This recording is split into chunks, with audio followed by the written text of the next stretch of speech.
In 882, Rurik's successor, Prince Oleg. Hello and welcome to the More Freedom Foundation podcast, the only podcast that has the freedom to be honest. I am joined, as always, by the wonderful Robert Morris. How have you been now you're back from your skiing? I'm all right. I had a lovely time skiing. It was great.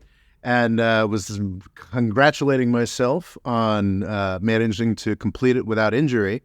And then I was doing a little bit of calisthenics yesterday morning, and my back blew out. Oh, that sounds bad. It's I think it's better than it has been in some of my past experience, but it is just another reminder that I am in my 40s and stumbling around. How you doing, Rory? Yeah, I'm doing well. Haven't been up too much, thankfully, except I've been obsessed with a game called 2 Point Hospital. 2 Point Hospital. What's that about? You run a hospital. It's a spiritual successor to Theme Hospital, and I'm obsessed with it. Any moment I have, I'll be playing that, trying to run a hospital, get it to 3 stars, move on to the next. So that's what I've been mostly doing. we do complain about U.S. healthcare a lot on this channel. So hopefully that'll spread, and maybe one day the United States will figure out how to run a healthcare system. Okay. Sadly, I think it knows how to, but also knows how to make a very profitable one instead. Oh God, that's the goal of is that the goal of the game as well? Yes, you have to make them healthy, and you have to have the profitable hospital to make more things. It's funny, I think it's originally a British developer, so there's like a weird novelty to a hospital where you make money instead of just turn up and get treated. Speaking from the U.S. context, it's not a novelty you need. No. Speaking of being radicalized by things abroad, have you been radicalized by shopping trolleys? Shopping trolleys, yes. They're terrifying, and especially the coin-operated variety. Do you get them in changes my America? politics on a daily.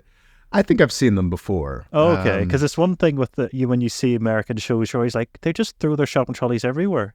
Do they not want their money back? But yeah, there is no money involved. But yes, that is not a Russian thing. It seems to be quite common throughout Europe, and I assume throughout. Yeah, well, what is for certain is that Tucker Carlson hasn't seen it much before. Yes, a multi-millionaire of that caliber, I don't think really does his own shopping. Yeah, I don't know that he's ever. I don't know when the last time he's seen the inside of a supermarket is. But Tucker Carlson met one of the few people on Earth that is more detached from reality than himself, and that would be one Vladimir Putin.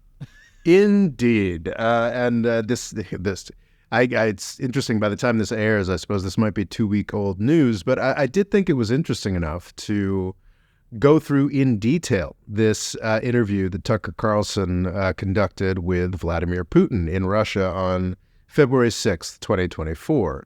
I think it says a fair amount about Russia, about Putin, about the current conflict, and also about the particular delusions that motivate Tucker Carlson, formerly one of the most influential media figures in the United States. How influential is he now? Well, nobody knows. I think still very influential, and for research for this, I listened to a podcast called Ukraine Without the Hype, and they were pointing out that he's both quite popular in Russia and previously in Ukraine, but you can understand why that's not so popular.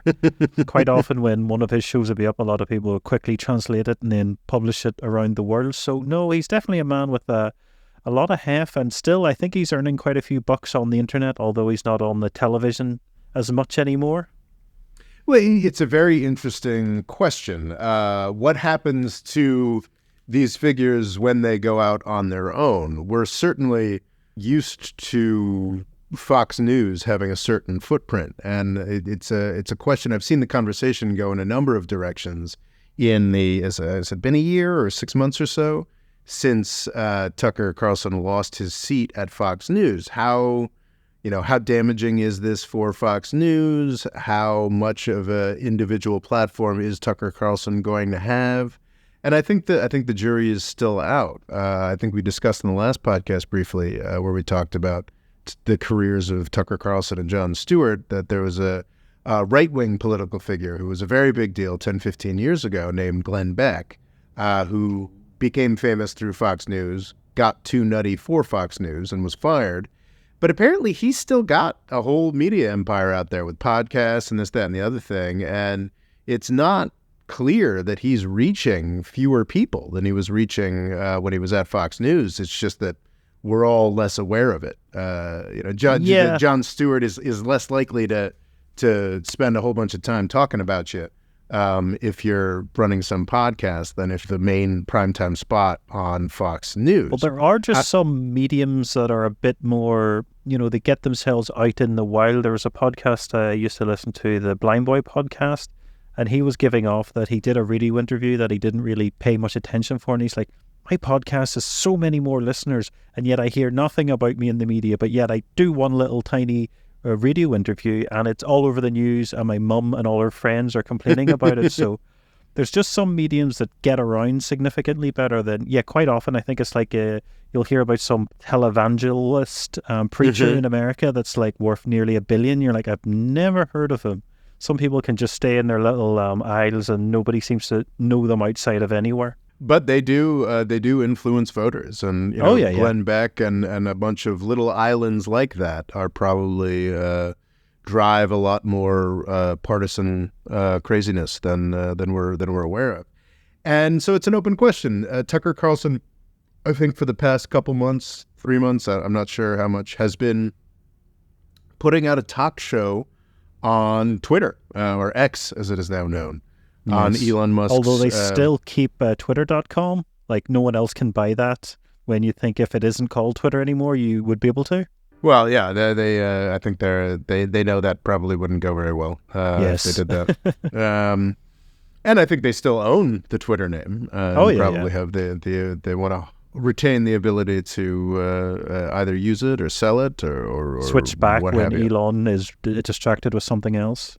Anything's possible, Rory. Anything's possible. The question of how successful Tucker Carlson's new media ventures are sort of in the black hole of how successful is anything on Twitter. He's apparently being well paid by Elon Musk to some degree, but is that related to metrics? There's certainly views that are shown for these videos. How accurate are they? Who knows? As with any media empire, they decided to pull a stunt. And the stunt that they decided to pull was to send Tucker Carlson to the Kremlin to interview Vladimir Putin. So is this backed by X in any way? Or because I heard him saying, my show was on X, but I thought that was just like, it's on a load of platforms and X is one of them. No, it is on X. I don't know that anybody knows the intricacies of the contractual relationship between Tucker Carlson's show and X, the platform, but that is the main delivery system. I watched this whole interview on X. Wow. I just went to YouTube. The whole thing's available there? Oh, yeah. 18 million views. 18 million views on YouTube. Oh, interesting. And I suppose to the extent, I don't know to what extent we can trust it, but on X, it has... on X, they claim it has 206.9 million views. Okay.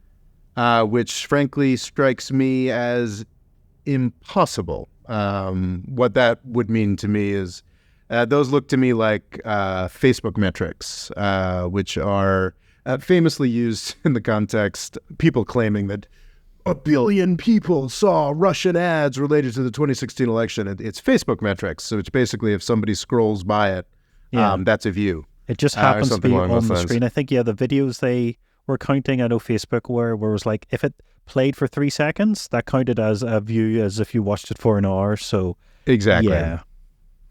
Whereas YouTube views are a little, I think you need to watch 30 seconds before a view is, or at least classically, you needed to watch 30 seconds before a view was marked on YouTube, which is a lot more honest.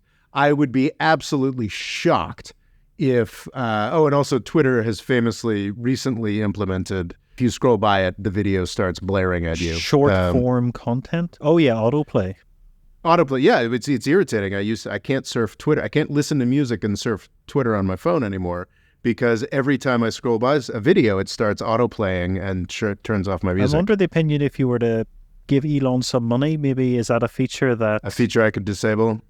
We talked about before, they make the app slowly worse until you pay. Well, regardless, I would be absolutely shocked if 200 million people watched more than 15 seconds of this thing, because it is incredibly boring. But also considering, I think only about a quarter of it is a history lesson. In 882, Rurik's successor, Prince Oleg, An alternative history lesson, but all anyone talks about is that. So I think most people don't get past that, and I can totally understand why. That is a really key point. My greatest quibble here is, as you well know, and as I think most viewers well know, I am a firm adherent of the NATO expansion created the Ukraine crisis theory. Interview starts off with Tucker Carlson giving Vladimir Putin the opportunity to confirm that, saying, was this related to NATO? Vladimir Putin launches into the aforementioned history lesson. And what really confirms that most commentators, and sadly, some journalistic institutions, including the Washington Post, never watched more than the first 20 minutes of this thing, is that, yes, he did not take that first opportunity to blame NATO because he wanted to deliver his history lesson, but repeatedly, over and over, through this 2-hour conversation, he makes very, very clear that the reason the war has occurred is because of Western betrayal, because of NATO expansion, because of. And I'm not saying that we should take Vladimir Putin at his word. We should, take Henry Kissinger or George Kennan or the dozens of serious analysts of this conflict, or the dozens of serious political figures who predicted exactly this result when NATO started to expand in the 1990s. We should never take Vladimir Putin at his word, but I do think it's outrageous that the main takeaway from this interview seems to have been that, Vladimir Putin said it wasn't NATO, which is the exact opposite of what he says repeatedly, but you got to make it to the 30-minute mark before he starts talking about that. And as you pointed out, I don't think many people other than us did, Rory. Well, we were promised no NATO to the east, not an inch to the east, as we were told. And then what? They said, well, it's not enshrined on paper, so we'll expand. Yes, I'd be curious to see how many people get past the 2-hour mark in this interview. Yes, it's irritating. But we did it. Or at least, did you listen to the whole 2-hour thing? I did, yes. My God. Yeah. So, one strange thing is I kind of find myself sort of nodding along, because it's not, you're not hearing Vladimir Putin, you're hearing the interpreter. Mm-hmm. So you sort of, because you're not used to his voice, and you sort of think, oh, that's nice, and you sort of nod along, and then you hold on a minute and you go, has he just compared himself to Hitler? You just find yourself going, wait a minute, because you're trying to, it's almost like, if you're in a conversation with someone, you're trying to be polite, and then at a certain point you just catch yourself going, what did he just say? And then there's the horrible thing where, have you ever seen or played a historical game where you're slowly essentially changing the course of history, and you're a bit like, no, this isn't real, I shouldn't believe this? I find myself trying to this is all kind of a bit nonsense, don't believe it too much, because it's just a strange way of basically blaming everything on something that happened in 1862. Yeah, it's a warped, very strange worldview. I am excessively American in my view of things, that I just don't really believe that anything that happened before the Industrial Revolution matters much. The selective history that Putin describes of the run-up of why Ukraine belongs to Russia, despite my lack of belief that it matters, I have studied, these eras and these things to some extent, and I didn't really see any glaring errors before the 20th century. Did you pick up on anything? I think what it was is just incredibly selective. It's just sort of like, well, we're just going to take this data point from 800, and then we're going to take this data point from 918, and then we're going to take this point, and it was sort of like a masterclass in the ridiculousness of most national self-conceptions. Well, in that there Ukraine without the hype, they were pointing out that during the Soviet Union, the sort of upper crusty types would go to ballrooms and dinner parties, And a very popular thing would be to sort of, your politician is doing something and you just have like a completely warped ramble about history, and that was a very sophisticated, normal thing to do. And apparently that's exactly what Vladimir Putin has done here. He just sort of rambled on, oh, everything's like this because of all these events in history. It is interesting because it's such a... Tucker Carlson is a terrible interviewer. He really... His interviewing was a lot, because I'd heard a lot of the hype about this before I've seen it. He does ask more questions than I was expecting. He's not as terrible. He's not just completely thinking Vladimir Putin's done everything right. He does ask something, but yeah, it definitely is lacking. But I think it's also hard to interview Vladimir Putin, I would say. Of course. Especially in his isolationist phase, I think this is referred to as. But the fact that Putin opened with this, just a complete lack of respect for Tucker Carlson, which is, maybe understandable. But it was just. It's okay if you're Jon Stewart. It was fascinating. But yeah, it just gets to the myth at the heart of most nationalisms. This idea that the behaviors or the religious choices of royal courts, or whether this or that group of tribes or city-states asked the Duke of Muscovy to be their protector, or the Polish-Lithuanian guy to be their protector, or it's like these are significant facts. They can be underpin, the reasons why these places are parts of places. But the idea that it conveys this sort of soul-deep legitimacy is, I think, quite ridiculous. I think you did point out one point, it was like, actually, none of this was really ours until Catherine the Great, So sort of in the 1700s, the most of Ukraine was incorporated in the Russian Empire. And then the Soviets lost it in the 1980s, and those are the facts on the ground. Those are the facts that matter, as far as I'm concerned. And I am the facts in living memory. Well, the facts of what the borders were. Oh yeah. And again, I am 100%. I can't. Please don't take this out of context, but I am 100% with Vladimir Putin on the description of U.S. malfeasance here, on the description of NATO expansion being the real problem. But I stopped that in February of 2022 when he decided to murder a whole bunch of people. He had very, very, very valid critiques and very, very valid grievances that everybody should have taken very seriously. But he's the one who decided to start a major war, a major shooting war. And all of these fairy tales, real facts, but real facts that don't have the significance that he wants them to have, sort of tailed together. And was it the president of Mongolia was a bit like, do you remember the Mongolian Empire? Cough, cough. Like, so many countries can claim other countries because of things they owned millennia ago, hundreds of years ago. So it's all a bit, but I think his main point is basically Ukraine isn't really a thing. I wouldn't. It's really just land that Russians used to own, and it makes sense that they own it again. I think it's a little more nuanced than that. I think that's certainly the interpretation that a lot of folks have pointed out. I think this weird historical lecture that he starts with is an attempt to emphasize, I think a failed attempt to emphasize, because again, I think the broader American perspective is, or U.S. perspective is just sort of like, who gives a crap what happened in 900 or 1200 or 1400 or what have you.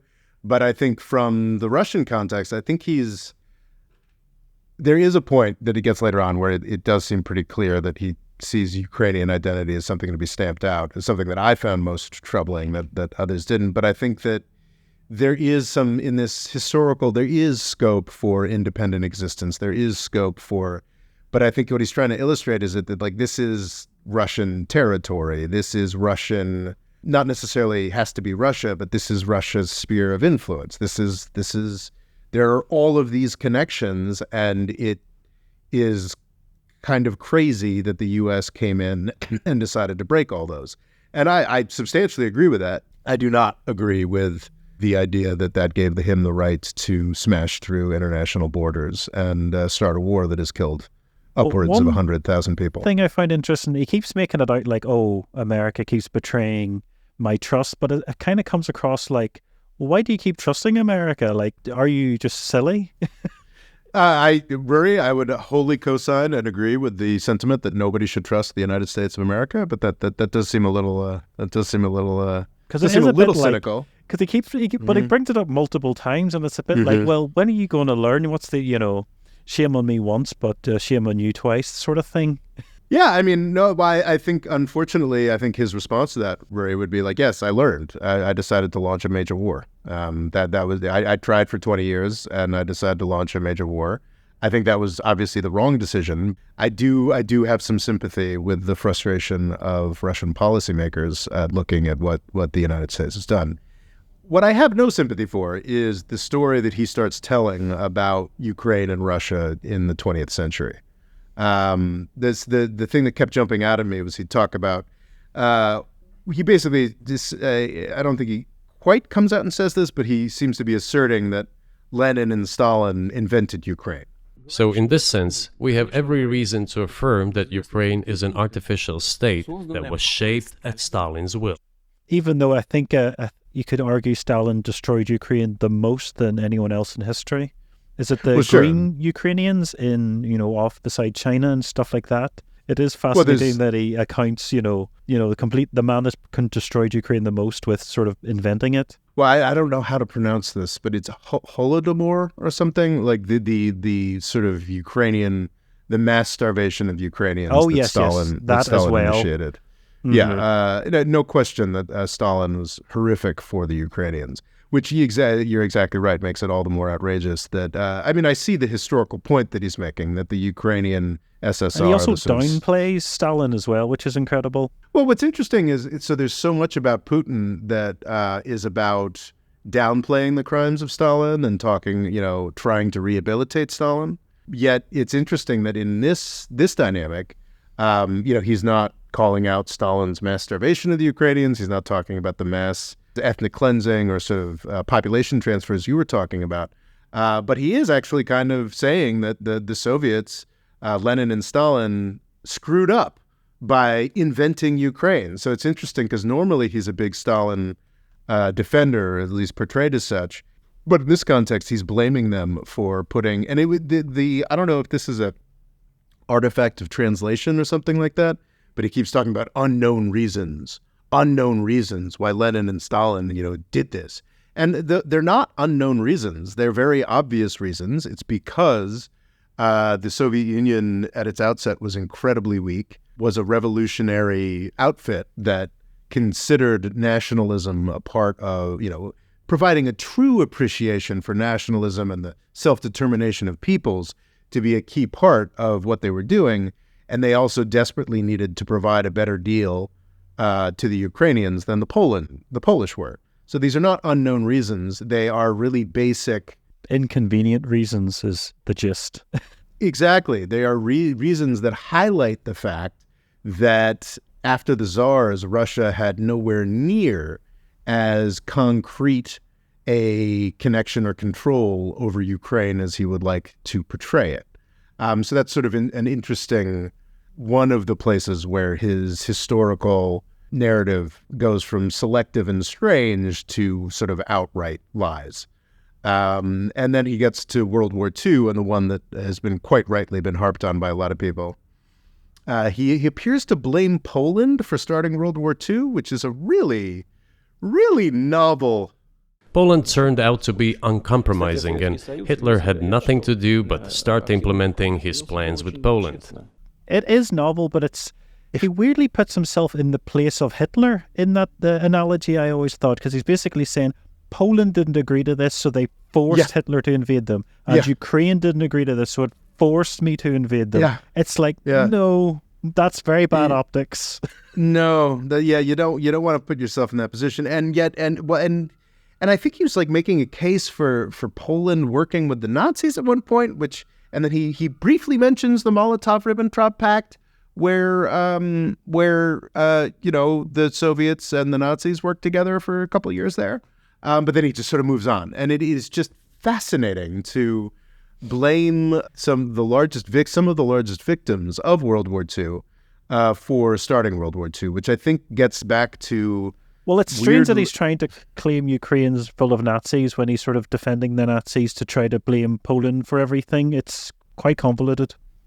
All of these things get very confused, and I think it might actually be rooted in the civil war, not civil war, the very serious war between Poland and the Russians that was fought around the same time as the Russian Civil War that led to the establishment of the Soviet Union. But it's just this fascinating, as all of this, his sort of historical lecture is filled with just sort of weird throwbacks. I kind of feel like his obsession with Poland is like a throwback to the 1920s, almost in the spirit of the same Lenin and Stalin he's just pilloried for inventing Ukraine. And it's just, it's all very nuts. And it's fascinating just sort of watching Tucker Carlson deal with this, or attempt to deal with this. Well, at the very start, he genuinely seems scared because he kind of has a very weird, nervous laugh is one of the first things he does in response to Putin.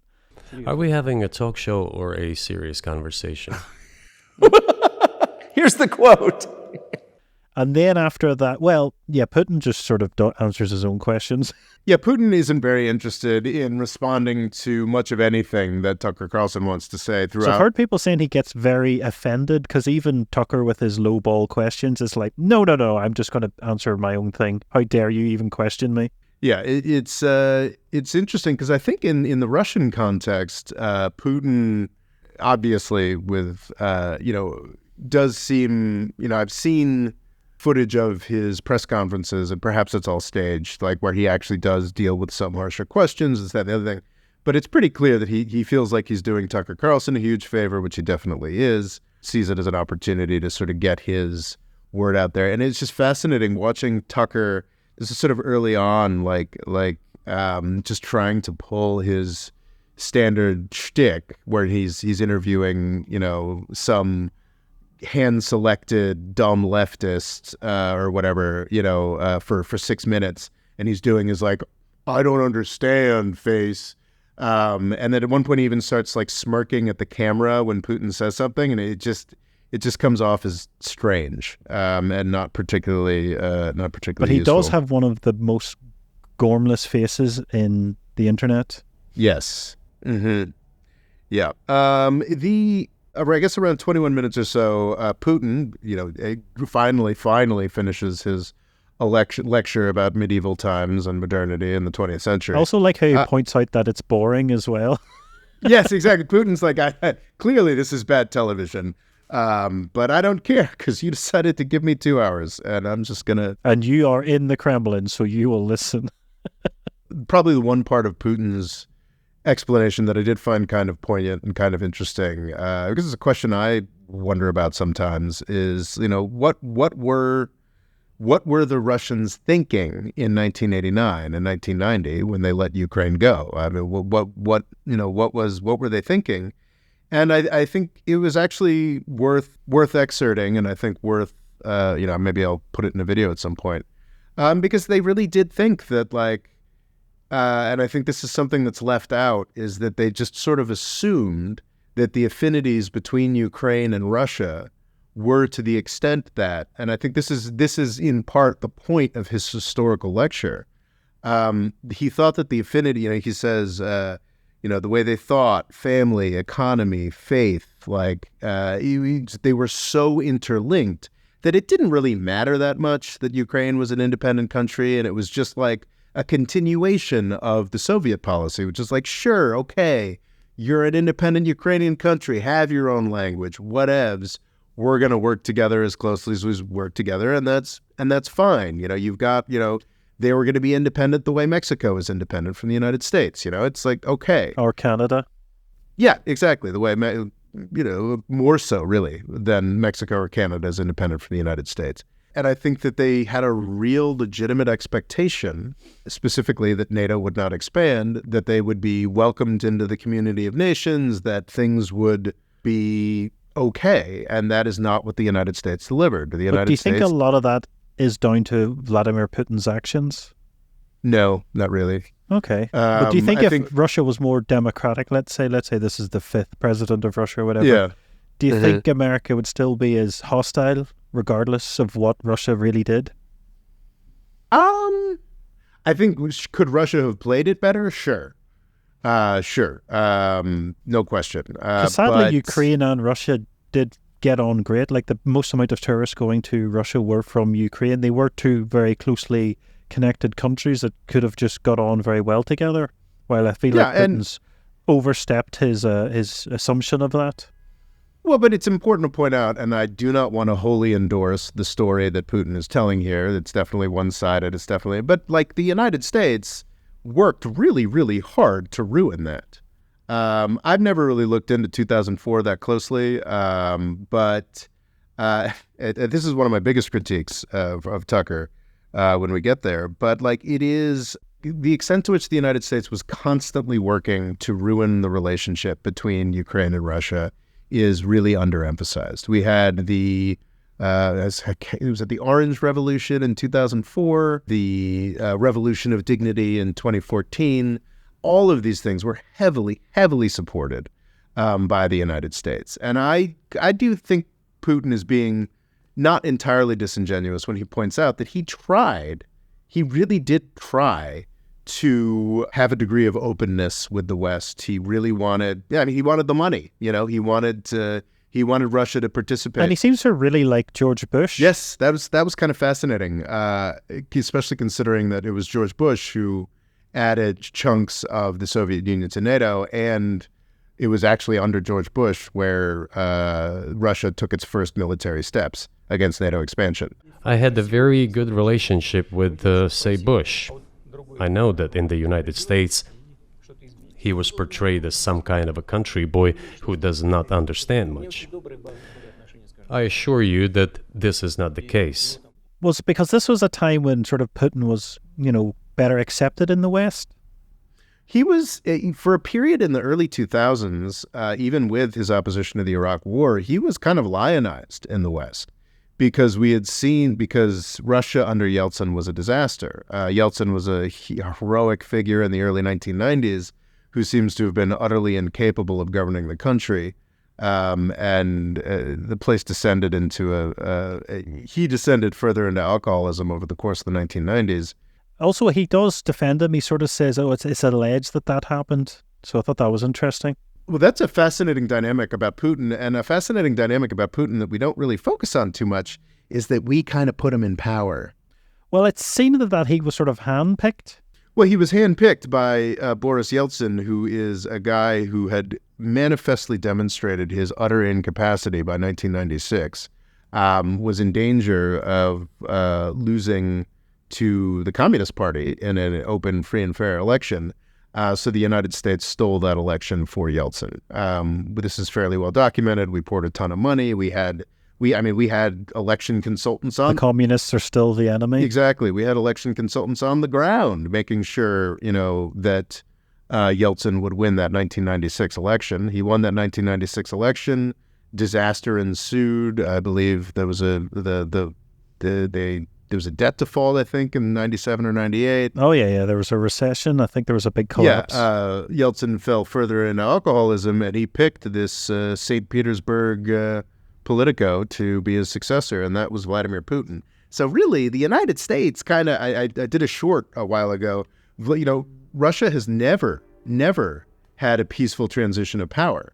They had one real election in 1996 that the United States stole for Boris Yeltsin. Then Putin was handpicked, and there's a whole mess of stuff around Chechnya, and quite possibly, it could have been Chechen bombs, could have been the Russian security services under Vladimir Putin bombs that basically guaranteed him a victory the first time he saw an election, and every election thereafter, Putin has won. We put Vladimir Putin in power. And for that first decade, he was seen as like a useful strongman, like a good guy, because he had sort of knit Russia back together. And, in 2008, I think it was, or no, it's a different cycle. He tried to step back from power. I mean, of course, there's our guy, Dmitry Medvedev, who we love to make fun of.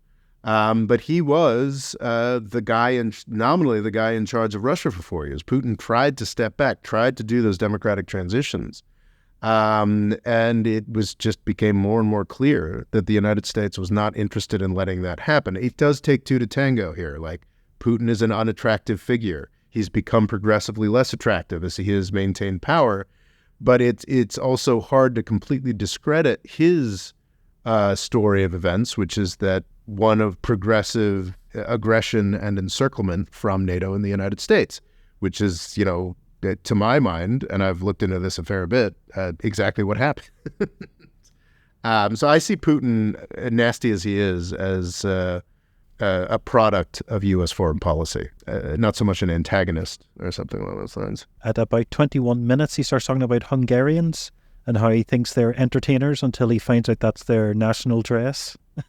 Yes, that was a strange moment there, talking about how Ukraine is. So Tucker actually asks him, is like, are you saying that Hungary should be trying to carve off chunks of Ukraine? And he says, Putin's just like, well, I didn't say that, or whatever. And it is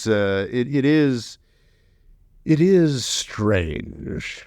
It is profoundly strange. I do want to say, I've got it over and over and over here, 26 minutes, 39 minutes, 50-something minutes, over and over and over again, Putin emphasizes that the betrayal, the problem is NATO, over and over and over again. The fact that a military organization, the carving off of Ukraine by both the military organization NATO and the economically centered organization, the EU, are things that, he was prepared to negotiate about, but was not prepared to accept as sort of fait accompli. And, he points back to the 1990s and U.S.'s treatment of Serbia as just sort of the start of this process, points out that this is a claim that he's making. I find it a credible claim, but I don't actually have proof of this, that the United States supported Chechens against the Russian government. There's no question that it was open U.S. policy during the 1970s and 1980s to support Muslim fundamentalists against the Soviet Union within Afghanistan and in Russia. That's open U.S. policy. So maybe all of that funding stopped in 1992, but I kind of doubt it. But I think it's a perfect thing to throw in because, the CIA and all the likes are very secretive. So it's like, oh, well, the fact there's no evidence proves how good they are. Like, it's one of those. It's just perfect sort of fodder for this.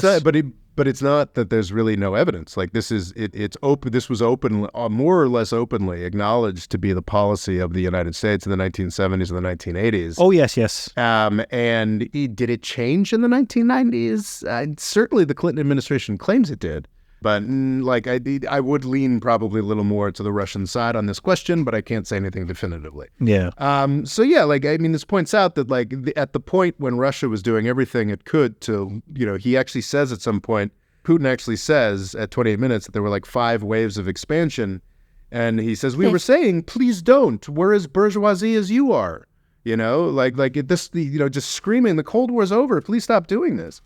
And certainly, you can tell a story where it was good that the United States would be supporting the Chechens. I think you can tell a story that I would even believe where it was good that the United States was bombing the Serbs in 1995. I don't think it was necessarily, it's not clear to me that it was good that the United States was bombing Belgrade, the capital of Serbia, in 1999. But because of the very deep, long-standing, this is sort of what World War I is about, the affinity between Serbs and Russians. These were things were being constantly thrown in Russia's face, and I have some sympathy with that. I think that's true. But do you think the fact that there was never a proper, written document to say NATO wouldn't expand, it's quite often just reference to this one conversation that it never was in writing, so it's not like there's a great big treaty that, America has destroyed. It just feels a bit like, well, if you didn't get it in writing, tough luck. Oh, I have no sympathy for that. I think it gets back to my really fundamental, the United States is in charge. I don't see Russia as our equal. I see Russia as as children, fundamentally. I keep using this. It's a terrible analogy. I should stop doing it. I apologize preemptively. But in my world, the way that I view the world, Rory, is the United States is the adult, and the rest of the countries are the people that we're responsible for. They're our children. We that's not because we're smarter. It's just because we're infinitely more powerful. The relationship between the United States and every other country in the world is the relationship of an adult to a child. Or they've taken them hostage. Yes, or something along those lines. We have all the weapons. We have all the power. Perhaps that's a better one. The hostage taker to the hostages. So when I see, as I've seen over and over from Ben Bradley to other people being like, well, you didn't get it in writing. Tough luck, suckers. I see that and it's disgusting to me. To me, it's like an adult, like smacking a child around and being like, stop hitting yourself. Stop hitting yourself. I find that we didn't get it in writing. I'm sorry. I'm getting heated. I find that you didn't get it in writing, so we can lie to you, dumbasses. And keep in mind, this is Gorbachev. This is the guy who was actually, I know for the past 50 years, it's been written, it's been one of the fundamental constants of the world that we're going to kill each other, that mutually assured destruction is going to happen. This is one of the few heroes, and he's loathed by Russians, I know, but Mikhail Gorbachev is one of the few heroes that history has to offer. I don't know if there's this great film made by Werner Herzog. Werner Herzog, the famous German director who's this avatar of darkness and cruelty, and the world is a terrible, terrible place. And there's this incredible film he made about Gorbachev just in the past 4 or 5 years, where he just he goes and interviews Gorbachev, and he's like a little kid, because I meet a person who is actually a good person who made the world incredibly better. And it's very strange, because you're like, Werner Herzog, what's wrong with you, Werner? But apparently the two things that Werner Herzog likes in this world are Mikhail Gorbachev and Star Wars. This heroic figure who was trying and failing to keep his world together. And he said, look, you know what? We're not going to make a big deal about you reunifying Germany, about righting this great historical wrong. If I just get this commitment from these guys I trust, from George W. Bush and James Baker, that NATO's not going to expand one more inch, right? And they're like, yeah. No, you don't need it in writing. It'll be fine. And this idea that it's okay for the U.S. government to be like, fuck you. It is, you didn't get it in writing. It enrages me, frankly. And that is the point. This Lockheed Martin wants us to keep expanding NATO. My understanding, that's more or less how it happened. Every U.S. foreign policy grande, from Henry Kissinger to George Kennan, et cetera, was like, please don't do this. But Lockheed Martin wanted it, and they put a bunch of money into it, so NATO expanded. And now they're selling F-35s to everybody. They got exactly what they wanted. It's just incredibly sinister, and it's the reason why we have a war in Ukraine right now. So yes, perhaps that's a very long way of explaining that.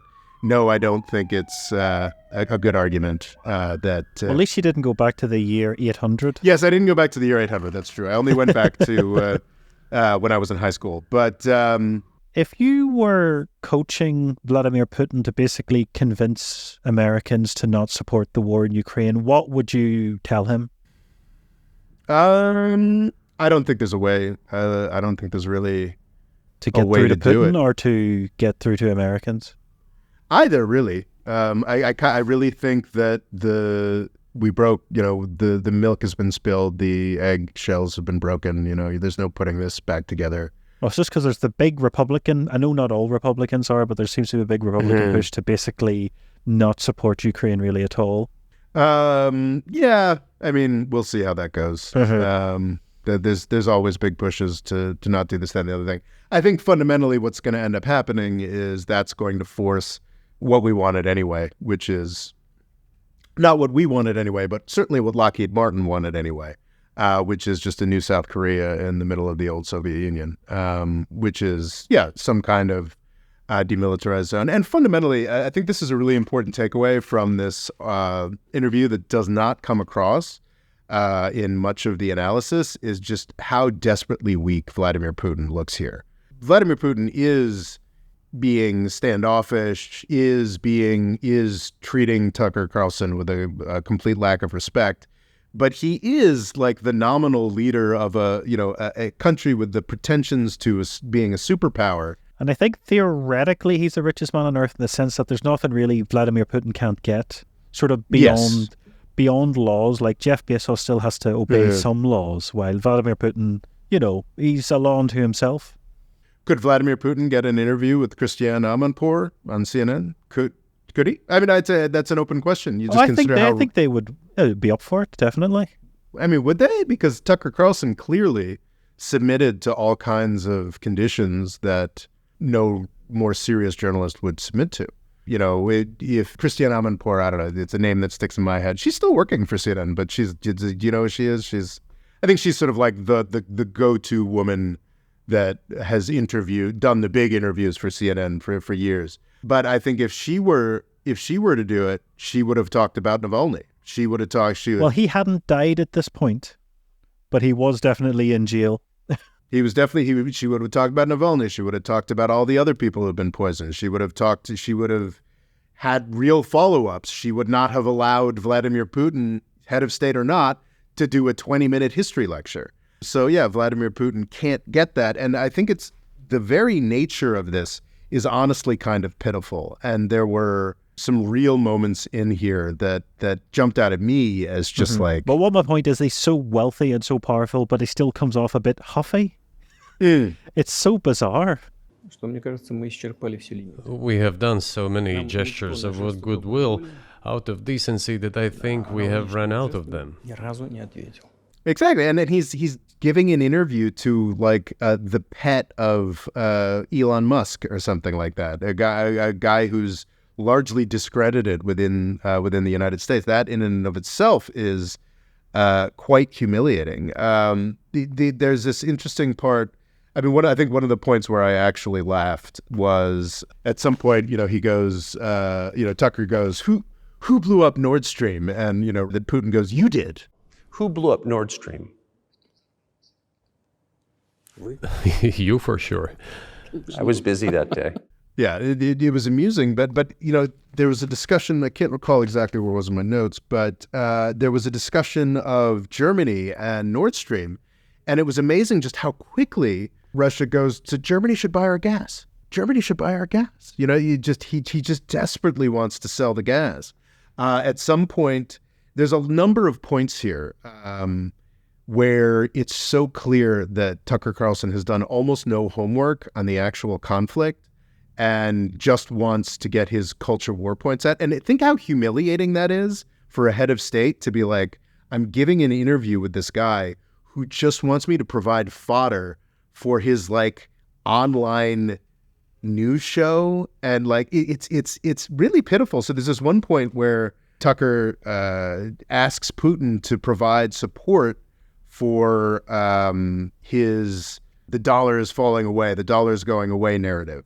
And it's interesting because Putin does eventually get on board. Like this head of state, this head of a nuclear power eventually starts saying things that Tucker wants to hear about. Oh, like it's as inevitable as the sun going down that China's going to be more powerful. But he starts off as essentially being like, we want to use dollars. It's the United States that's not letting us use dollars. US dollars accounted for approximately 50% of our transactions with third countries, while currently it is down to 13%. It wasn't us who banned the use of the US dollar.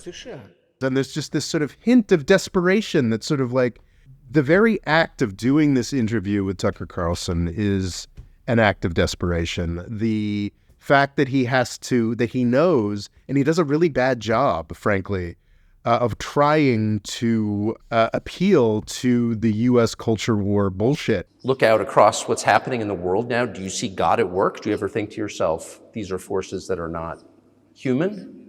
No, to be honest, I don't think so. That's all that Tucker Carlson wants to talk about. And it's profoundly sad. And honestly, the fact that Putin sat for this interview makes me more optimistic for Ukraine than anything else I've seen this year. Is Israel mentioned at all in this? Oh, of course not.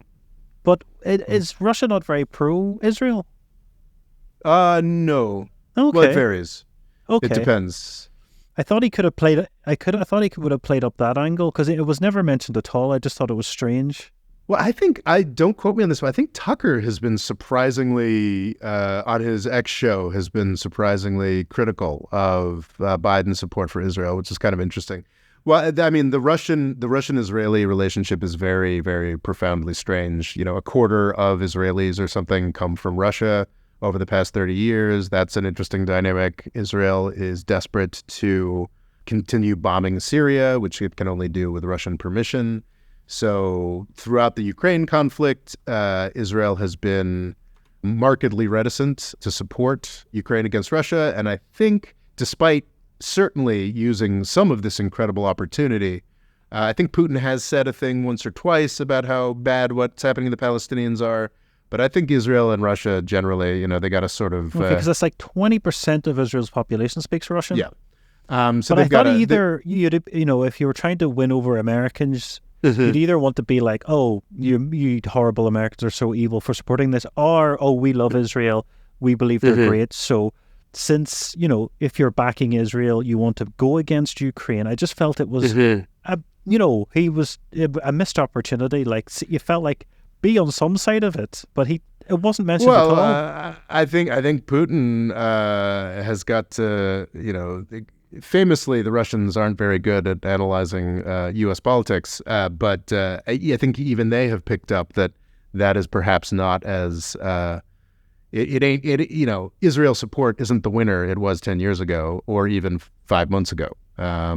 So yeah, it didn't surprise me too much. I do have to say one thing, just interesting, just how little preparation Tucker Carlson did for this. It came about 40 minutes in. Because realistically, if you got the call, you have to go now, how much prep could you do in a plane? If it was literally, you have to go now, Vladimir Putin's given you a slot and you have to be there tomorrow. Did he is that how that happened? No, I'm saying that's not what happened, but I'm just saying worst case scenario. A lot of people and any journalist worth their salt will be able to cram for something like this. Yeah, exactly. Honestly, I would have read the Ukraine Wikipedia page or something, because it was just fucking amazing. So basically Putin at 41 minutes in starts talking about the Orange Revolution. The Orange Revolution was basically that there was Yanukovych in 2004 was elected president of Ukraine, and there was creditable enough accusations that the runoff election was fraudulent, so they did it over again, and our guy won in 2004. So he's clearly talking about the Orange Revolution in 2004, and Tucker Carlson's like, oh, you mean in 2014? In 2014? Before that. No, this was before that. After President Kuchma, Viktor Yanukovych won the elections. And it's just he just didn't have the basics. I mean, Christ almighty, if you're gonna go and interview a head of state operating a war against the country, know the basic history of the conflict and this will between these two countries. This will be the highlight of Tucker's career. He's probably, if he's going to go down in history, this will be it. Yeah. Yeah. And he didn't think he should revise for it. Yeah, and it's just this If you're going to cheat, could he not have an earpiece and just have someone in the back being like, oh, ask him this, ask him this, ask him this. But yeah, it's just kind of extraordinary that he did not know the basics here. But he did mention about the American journalist that's currently imprisoned in Russia, which I didn't expect him to. He did at the end there, and he was like, well, the amazing thing was at the end, he was like, it was fascinating, the self-delusion, Tucker Carlson being feeling like a visiting head of state or an ex-president or something, being like, would you give us Evan Gershkovich, as a sign of your goodwill? And it's just what did he think he was Jimmy Carter or something? It's just the delusions of grandeur of Tucker Carlson. Without getting into the details of it or your version of what happened, if as a sign of your decency, you would be willing to release him to us and we'll bring him back to the United States. If you could ask Putin any question, what would you ask him? Oh, that's a great question, Marie. I hadn't thought about that at all. Look at me being unprepared. Well, you didn't think you were going to interview him, to be fair. No. I would like to know, like, in his description, what was the point at which he sort of knew he wouldn't be able to. I would like to know if there was anything Joe Biden could have done that would have stopped the war. I think what was interesting that it's fascinating the way that Tucker Carlson had to dance around the fact that, as is probably clear by this point, I'm a little more sympathetic to Tucker Carlson's interpretation that the United States pushed Russia towards war than any other analyst in the U.S. I do not think that Putin's war was justified. Let me qualify that. But I do think the U.S. played a huge role in pushing that war. But what's an interesting question that I would like to have resolved, so what Tucker Carlson had to avoid, because he's still very much a Trumper, is he had to avoid the inconvenient fact that it was Donald Trump who cast the die in Ukraine. It was Donald Trump who allowed the Ukrainian government to abandon Minsk. It was Donald Trump who heavily armed the Ukrainians. So I think, wasn't it up until then, it was quite often non-lethal aid America was giving? Yes. Until Trump, and then we were Trump not. Started giving them javelins and things like that. Yeah. Mm-hmm. And my question, this is something I think about a lot, in the year that Joe Biden was president, could he have righted the ship from Trump's policy of insane aggression?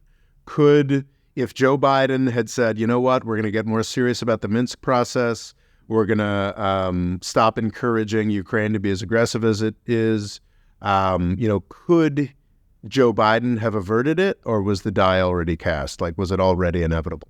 And that's something I wonder about a lot. That if there was anything Joe Biden could have done to stop the process towards war that Obama had started and Trump had accelerated. That's a really interesting question to me. One of my pet things is that, honestly, if the U.S. media hadn't given Biden so much crap for Afghanistan, maybe. Oh, yeah, he'd be less gung-ho for war. Yeah, maybe Biden would have said to Zelensky, "Hey, just commit to not getting into NATO, and none of this could have happened." I think that's a real possibility. But yeah, I would love to see what Putin thought. If there was by the time Joe Biden was president, there was still a chance to stop this war. That's what I would ask Vladimir Putin. As I don't know. Maybe there was a chance to stop it. Maybe there was. Maybe there wasn't. But I do know that it was Obama that sort of started this march to war, Donald Trump that accelerated it, and Joe Biden that completed it. So, yeah. And on that cheery note, we will catch you next time. Indeed. The More Freedom Foundation is also available on YouTube and TikTok. Rob's Twitter is RobOLaw, and he's also written a book called Avoiding the British Empire, What It Was and How the US Can Do Better. And music provided by Kevin MacLeod.